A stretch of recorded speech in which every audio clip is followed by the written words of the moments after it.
Ano yun?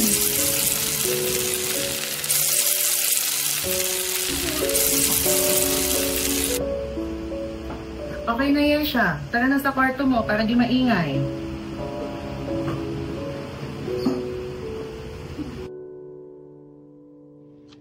Hi, Esha. Kamusta ka na? Ay, okay. Bukas na lang.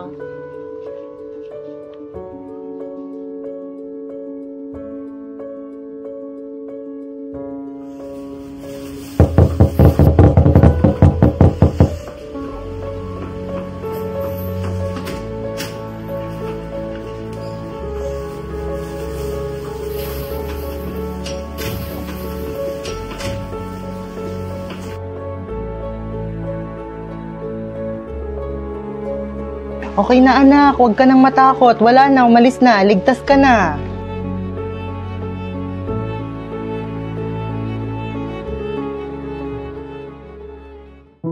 Anak, si Nurse Rachel andito siya para sa mga exercises mo. Hi, Esha. Kamusta ka? Na-diagnose po siya ng autism noong bata siya. Nahihirapan siya sa mga maiingay na tunog, pakikipag-usap sa iba, at may mga hand stims din po siya. That's good to know po. Yesha, pwede ba kitang tanungin? Nung bata pa si Yesha, napansin namin na mabilis siyang matakot sa malalakas na tunog, kahit simpleng pagtawag ko ng malakas sa kanya. Yesha!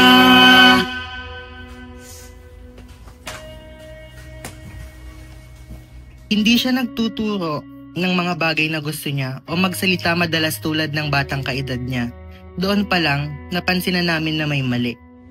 Yesha is showing signs of autism spectrum disorder. So, isa siyang developmental disorder kung saan nakaka-apekto sa behavior at communication niya.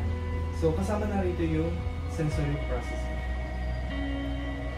It was overwhelming at first, pero sabi naman nila ay matutulungan siya sa pamamagitan ng therapy at maayos na support. Yesha, ano ang nakakatulong sa'yo palagi? That's great! Ang gaganda naman ng strategies mo. Now, we'll be doing some exercises, okay?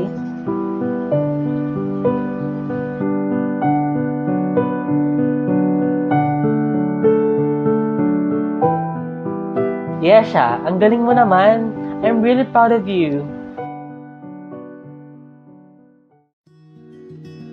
Autism is not a disability, it's a different ability. With understanding and support, we can make the world more inclusive.